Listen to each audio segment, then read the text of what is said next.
All right, I've got a Marcy gym here I wanted to do a review on. Marcy, it's been a good gym. It's been a home gym. It's got a pull down bar. It's got your bench press. It's got your leg extensions. It also has the attachments for curls, the hand and the curl, the two-handed curl. The pads. Now this is a 6-year-old one here. This Marcy gym is, and yeah, the pads I've had to wrap them up, and I've had to even put extra padding on the lower portion here because it really eats up your shin. But besides that, this gym, I mean, it's $3.99 for the gym when I bought it 6 years ago. I think it's still $3.99 now at Big 5 Sporting Goods. So, I mean, economy-wise, it is a decent gym, okay?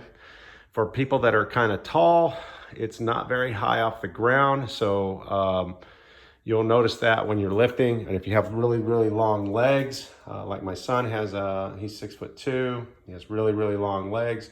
He had to work around this when he was living here.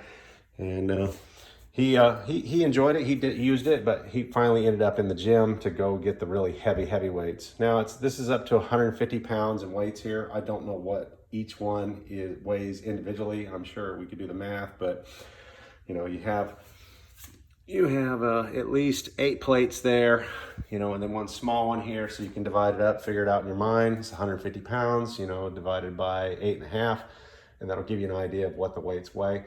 No real difficulties with it, except I put some pads here, so when it goes up, it's not smacking the top here, because that was an issue when we first got it. My son started doing the leg extensions, and bang. So I put pads on there. It's the same type of insulation for piping. I just wrap some tape around it.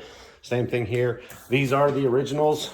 I just put tape around them, and I put extra foam on here, so you understand what I've done there. But pretty much the system has not been altered that much over the years of wear down.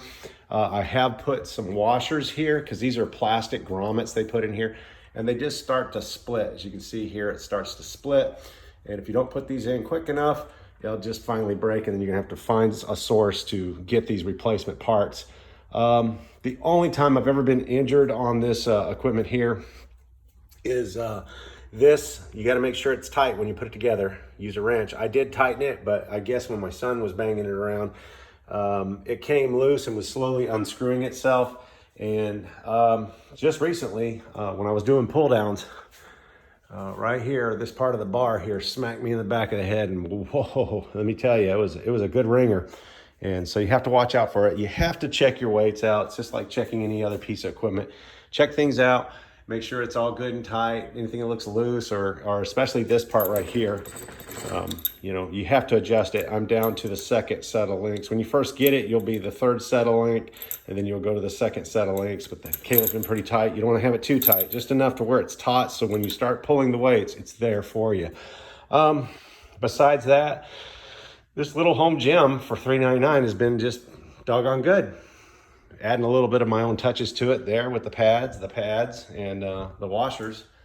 Besides that, this thing has always done the job to keep, you know, minimal fitness. It's not like going to a gym where you can lift massively heavy weights, or you know, sit there and do squats on a machine that cost over $10,000. I mean, this is a bare basic system. It's a good home gym. It gets you where you want to go, gets you what you want to do, and it works for me. I like it.